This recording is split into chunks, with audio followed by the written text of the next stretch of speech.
Hey, what's going on, guys? Welcome back to the Mike Force Podcast. I'm in my newish studio. We still got a lot of setting up to do because I have to do podcast with guests here because, you got to have guests on a podcast. And I'm trying to set up a solo setup that's in my garage, and it's in the middle of summer, and I don't have air conditioner. So, new setup, new hotness, where I expect to do a lot of content for you guys. I wanted to catch you up on the news and what's going on because there's a lot going on. There's a whole bunch of drama. So I did a Mike Glover Show episode yesterday on this Gamboa guy at this Salt Lake City protest. Now, if you see a picture of this guy, he looks batty. He looks crazy. Like, not going to lie, if I saw this dude and I was one of these peacekeepers in air quotes, I might have just thought the same thing. Like, this dude's about to do a mass undertaking. Now, the problem with the video that I saw was it wasn't as reported from the peacekeeper or law enforcement. Like, the role of the peacekeepers is to maintain peace within the protest. They wear road guard vests, and I was mistaken. I don't think a lot of these guys are former law enforcement. I think they're actually former veterans and just people who want to help their community. And I get that. But this peacekeeper winded up going to engage this Gamboa guy, missed one of his rounds, and it hits an innocent bystander and kills them. The reason this is problematic is even in the military, in the most elite counterterrorism organizations, this category of what we would call hostage rescue is very calculated and clearly defined. It comes with a whole bunch of funding, which allows you to do a whole bunch of training, and it's a no-fail mission. No-fail meaning there's no room for error.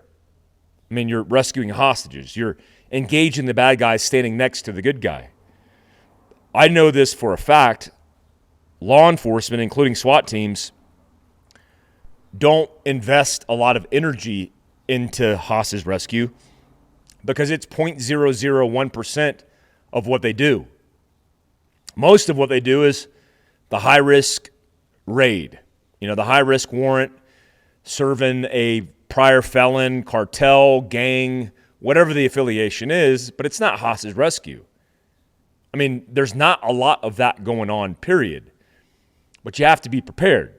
So if we trickle down to organizations who are expert at hostage rescue, you look at Delta, SEAL Team 6, FBI Hostage Rescue Team, HRT, there's very specific organizations that's what they do. And I only say that to say a dude carrying a pistol inside of his waistband or outside of his waistband to defend other people is in a very precarious situation with a lot of responsibilities they might not even know that it entails. I mean, when you have a bad guy and he's moving towards innocent people with, in this case, a carbine, well, they identified him as a potential threat. Now, the problem lies within what they perceived and then what the camera CCTV perspective shows you. So apparently this guy, Gamboa, he goes behind a wall, and he's like in this abandoned parking lot, according to the CCTV camera footage that I've gotten. It was given to a Fox affiliate via somebody who had it, who sent it to the news station. The news reports via the police department, including witnesses, and the peacekeeper who winded up engaging this guy, said that he pulled a carbine out of a bag, which is apparent on the video, but he was going towards the crowd, the innocent crowd of protesters, with the gun raised like he was going to engage somebody. And the video shows that's not the case. In fact, it's very, very clear. Gamboa had that weapon pointed at the ground, slung or just pointed at the ground as he was holding it when he was engaged by the peacekeepers. I think there was 2 peacekeepers that pulled their pistols, and one of them shot 3 rounds. One of those rounds, or maybe one or more of the rounds, struck Gamboa, but one of the rounds also missed and killed an innocent bystander. So several problems. One, the state, according to the news, has not charged him formally, Gamboa, with a crime. They had put it out they were going to possibly charge him with first-degree murder because he was likely responsible for that innocent bystander's death. I don't agree with that. I don't know how you could. I don't know how you can get there. Maybe if it was a situation where, for sure we know he was about to conduct a mass shooting. He had a manifesto. He declared that's what he was going to do. There's a possibility, because this dude was not a far right-wing anything. He actually was a BLM supporter and was there on behalf of the team that was protesting No Kings in America. So he might have just been showboating, holding the AR to be able to flex on law enforcement. Or he could have been there for an attack. We don't know, but it's for certain he wasn't there and in the exact position they stated where he was going to engage protesters. That's not what was going to happen. And if he was, he likely wasn't going to hurt the protesters. He potentially was going to harm law enforcement or the people that were there to protect other people. So therein lies some major issues that the state of Utah is facing, but also in the legalities of whether or not people are allowed to protect other people in these instances and use deadly force. When, yeah, sure, they identified a guy, but guess what, guys? You could have an AR-15 slung in a protest. You're allowed to do that. So if this guy was lifting the firearm, that's one thing, but it didn't appear that he was lifting the firearm and he got engaged. He got shot. So technically, the way I see it, he's kind of the victim. I mean, he's one of the victims. The other victim lost his life tragically. But again, as the police put out the statement, the chief of police, who seems to be a good dude, everybody says this guy's a good dude, and he's the new chief of police in Salt Lake City, you would think that Gamboa had a manifesto and was about to conduct a mass shooting, a violent mass shooting. Based on the video that I reviewed on Mike Glover channel, dude, I don't think, I'll link that down below, by the way, so you guys can see the video. I don't think that's the case. I don't think that's what was going on. It appeared to me like he pulled the bag aside, he pulled it out, and he wanted to flex, and he wanted to show everybody he had the AR, but he certainly was not pointing at anybody when he was engaged. And he didn't start running towards the crowd. They said that as well, running towards the crowd, until gunshots rung out. And then he started running. Now, again, this dude looks absolutely batty. He looks crazy. He looks like he was on drugs and he was not in the right state of mind. And maybe that peacekeeper, well, he obviously did. He perceived it as a threat. But the peacekeeper missed and killed an innocent person. Guys, in the world that I come from, that's unacceptable. And it seems like the police, it's not like they're making excuses, but they're basically blaming Gamboa and threatening charges. Well, they had until yesterday. I don't know how it unfolded because I'm recording this the day prior, but we'll give you an update on that. If they charge him with first-degree murder, I would be surprised. And they're holding him without bond until they have to release him, which would be yesterday. So we'll see how it unfolds.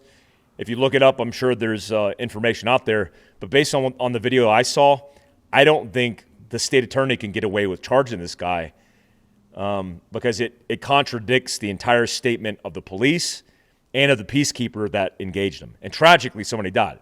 Now, what's the thing that you could do? Well, you could understand backstops. You could understand, I don't know the particular circumstances on how this innocent person was killed. It might have been a shoot through. He might have had a round that went through him and then struck this guy in the head. It looked, according to the video that I reviewed, it looked like there was clear backstops, but obviously there wasn't. And this innocent guy who was a Samoan descent winded up passing. And it's tragic because you never want innocent people to be killed, but it can happen, especially with somebody who's not particularly trained. There's no doubt I think that peacekeeper he thought he was doing the right thing, but he winded up killing an innocent person. And again, hostage rescue or engaging bad people around good people should be trained, and even the experts have to do it nonstop in order to be proficient at it. So you carry inside the waistband and you're not training for focusing on backstops, angles, basically hostage rescue, potentially engaging a bad guy in the middle of good guys. You need to train that for sure. So this Iran-Israel thing is getting out of control. It's escalating drastically. I love the news reporter who asked Trump in front of these, I don't know who it was, railroad workers, blue-collar folks, and he was like, who's this dude asking me if I'm going to attack and win? You want me to give you the time? Yeah, we're not going to advertise when we're going to be able to do this. I mean, it's not going to happen. They're not going to advertise when they're going to drop a bunker buster and facilitate Israel's path. They've already committed. They're too deep down the rabbit hole to pull out now. There's a declaration of war on the table. Russia came out today, Putin specifically came out today and said it's going to be a problem if the USA directly supports Israel with material support or direct support with the fight against Iran. And that's the last thing we need is Iran collaborating with Russia, and the next thing you know, we're in a regional conflict. If I was Russia, I would be jumping on that bandwagon, and they could. So it's interesting to see members of Congress and members of the Senate on the Democratic side protesting Trump's involvement in this. So there are many of them, including Chuck Schumer, who stood with Israel and who are they're still wearing it, Ukrainian flags, advocating for the conflict going on in Ukraine with no path to peace at all, like even long term. They weren't even talking about peace, yet they're saying that Trump shouldn't be involved in this and that a declaration of war certainly should be approved by Congress. I don't think that's controversial. I think everybody understands that. But military action does not need to be approved, especially in force protection for this country, for its national security and protection, doesn't need to be approved by Congress. Taking away Trump's or the president's rights to be able to conduct an attack, including a strike against Soleimani, or anybody for that matter, is not up to Congress. Yeah, a declaration of war for sure. I back that, and I think everybody in the country does. But force protection is completely different because you need the constraint of time and how long these political processes take, the bureaucracy. You need to get beyond that because in force protection and in national security, you need to be immediately reactive to be able to defend the homeland. And that's what Trump's doing. So I predict probably within the week, if it hasn't happened already, between the recording of this podcast and the posting of this podcast, I wouldn't be surprised if we've dropped some bunker busters in the region on these facilities. Is it going to be in Tehran? No. But is it going to be in these bunkers? Yes. Is it going to be where the Ayatollah is? No. I mean, certainly if you want a regional war, kill the Ayatollah and see what happens.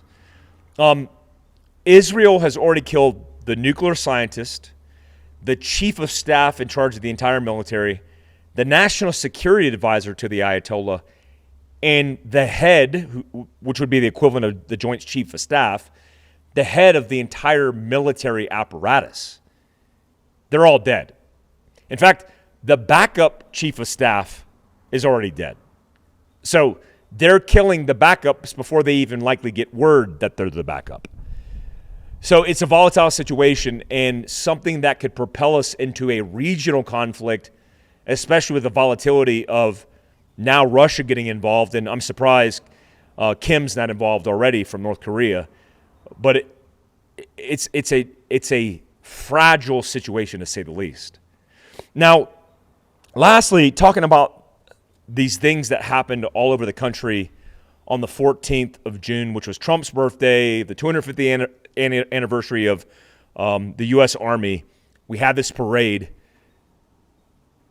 Left-wing media jumped all over this parade and said it was a waste of taxpayer dollars. I didn't see them doing that when Biden was wasting money at all. Nobody was talking about budgets. Nobody was talking about funding. Nobody was talking about fraud, waste, and abuse. But all of a sudden, it's a talking point. So the 250th anniversary is a significant anniversary, be it the Army started in 1775 and you're going to have anniversaries every year. It was also Trump's birthday. So to have a parade representing the U.S. Army, paying tribute to the patriots who have served and died for this country, I didn't think that was a bad thing. I don't care how much it cost. I don't care how much it's cost. But the issue that I saw was a lot of people, including people on my own Patreon, which if you haven't looked at my Patreon, I talk about these kind of issues. I do the underground episode of the Mike Glover Show, which is the uncensored version of it. But a lot of people were saying, hey, it wasn't as bad as we thought. But it was bad. The only reason we perceive it's not bad is because it wasn't advertised on any national media. The corporate media was silent on everything that was going on in the country, including multiple officers that were injured in Portland, Oregon. Federal officers that were trying to protect the ICE detention facility that was breached by rioters. Breached. Many of those were charged with crimes, and also some were charged with federal crimes. Again, those federal penalties, man, you want to F around and find out. Go ahead, chuck a brick at a law enforcement officer thinking you're doing what your tribe wants you to do, and you'll go to prison for a decade. Federal charges are no joke. You do not want to be wrapped up in this, and there were many instances in Dallas and Portland, Oregon, and even in Salt Lake City where somebody was killed. We just talked about that. That was not widely reported. I didn't see one national media headline besides Fox News about a protester being killed in a peaceful protest. Look, the idea that a peaceful protest is still called mostly peaceful because it evolved into a riot, no. If it was a protest that evolved into a riot, then it was a riot. So let's set those aside. The overwhelming majority, I would say probably 80%, most of the protests were peaceful, which I was pleasantly surprised. I think in Chicago and Philadelphia, there are many protests with many people. 5 million is what the media reported of No Kings protests across the country, which is also very confusing. At the same time, I was watching a gay pride parade where some of the people that were at the parade were protesting and calling people the F word. Not the word that rhymes with Chuck, but the word that rhymes with maggot. There were openly gay protesters calling police officers maggots with the F. You could figure that out. And then also spitting at officers, throwing frozen water bottles at officers, and chucking bricks at officers. So in the same protests that were No Kings, there were pride flags, Palestinian flags. I even saw Ukrainian flags blended into pride flags, which, hey, whatever floats your boat. But it's kind of confusing on what this is. Because before, Trump was Hitler. Now he's king? I don't know about you guys, but most monarchies that we have today, we have a prime minister, and the monarchy is just kind of representative of a figurehead that really doesn't govern. And so I don't know. It's all confusing to me, but I'm glad it was mostly peaceful across the country, but there were skirmishes of violence and a lot of people federally charged. Last but not least, it's been reported, and it will kick up, ICE is being stretched really thin across the country. It's very difficult right now for ICE to get its job accomplished. Everybody's on overtime, and there's only so many people that conduct these raids that can go after these criminals. ICE just announced it's going into Democratic cities, including New York City, Chicago, Baltimore, and they're going hard in the paint. Like, they're going after guys. And somebody asked me, like, hey, well, we see the same fallout like we saw in L.A. with ICE in New York City. And I am just going to openly say this.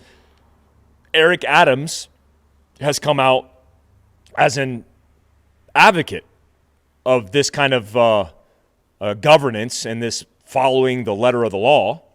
And so he's more likely to enable the Trump administration to come in with ICE and to roll these dudes up.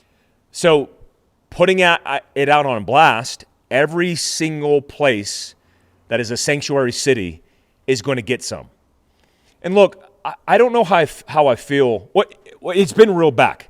I actually said this last week, and the Trump administration, not listening to me, but likely listening to constituents and its own policymakers within the administration, are saying, look, this is not working. Like, the optics of going into a meat plant and detaining and then deporting a whole bunch of people who are trying to feed their families is not a good look.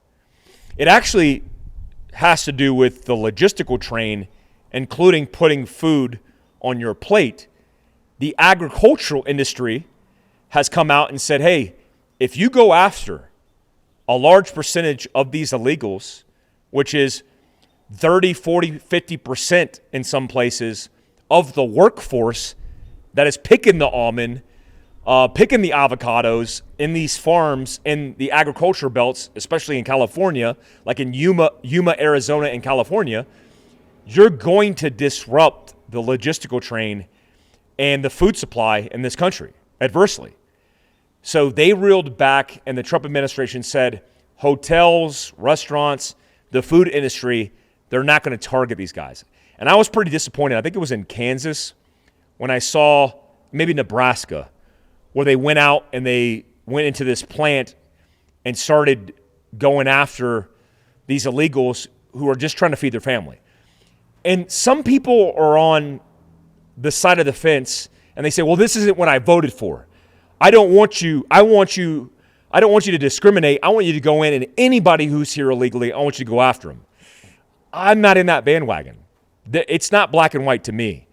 If you're an illegal who took advantage of an open border policy because you wanted to better the situation with your family and you want to put food on the table, you want to send money back to your family in Mexico or wherever you came from, and you're doing it the right way, meaning you're law-abiding, you haven't committed crimes, you don't have a criminal record from where you came from, and you're not faking the funk because you're seeking asylum as you have a warrant in Interpol for your arrest for rape, assault, whatever it may be, even murder, which are some of the people, they murdered somebody in their country. Of course they're seeking asylum in the United States because they're wanted for murder in their origin country. Those people need to go away.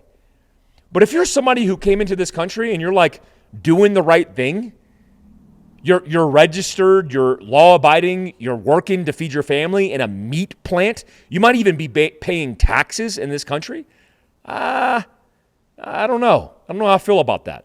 Maybe we'll get to you when we get to you because there are a lot of illegals that are flooding the system, that are disrupting people's ability, American citizens' ability to get a job, to feed their families. But I think we should focus our priorities on the criminals, on the ones that are here seeking asylum with a criminal record or have conducted violent attacks against, I don't care if it's nonviolent, any crime that you've committed beyond the crime that you've committed of coming in this country illegally is a problem. The biggest justification for getting these people deported is how many legal citizens have come into this country. And I say legal citizens that are non-citizens that have come into this country of other countries that are waiting for the process. Where now, because of the list of asylum seekers and illegals that have come into this country, it's 5 to 7 years to get in front of a judge of any kind in the immigration system. So that's not fair. That's not fair to a guy that I know who's brought his family here from Brazil, who is here the legal way. My mom and her 7 sisters came here the legal way. They went through an arduous process. My Korean grandmother is an American citizen, and it took her decades to get her citizenship, and she had to study for the test and do all the things. My mom's been paying taxes in this country for 40 plus years, and she came here the legal way. I just think it's a travesty that these cities, these sanctuary cities, I loved how they got grilled in front of Congress and ripped apart justifyingly and destroying their own budgets and their own citizens for trying to be inclusive. And look how it's backfired. I don't know when the next time we'll see a Democrat in the White House, but it's probably going to be a long, long time. I can't imagine it's faring well for them, especially with these political stunts with Padilla and all these, lunatics. I mean, if you're a member of the Senate or Congress and you barge into a press conference and expect people to know your name, I don't know who you are. And I was born in California. I'm pretty schooled on the politics and the bureaucrats in this country, and I don't even know who he is. I heard citizens from California in the comments section are like, I have no clue who this dude is. And he didn't identify himself, but that's the political stunts that these guys are playing. And I think people are over the games. You guys, I am certainly over the games. Let me know what you can think in the comments down below. If you're listening to this on Spotify, make sure you subscribe to the podcast, the Mike Force podcast. I'll link it down below on YouTube and vice versa, everywhere podcasts are found. Listen, watch, subscribe, all that good stuff. Guys, I appreciate you. I'm headed off into my Patreon to do some content. I'll link that down below as well. It's absolutely free unless you want to get on the paid side for more exclusive content. Until next time, peace out, guys.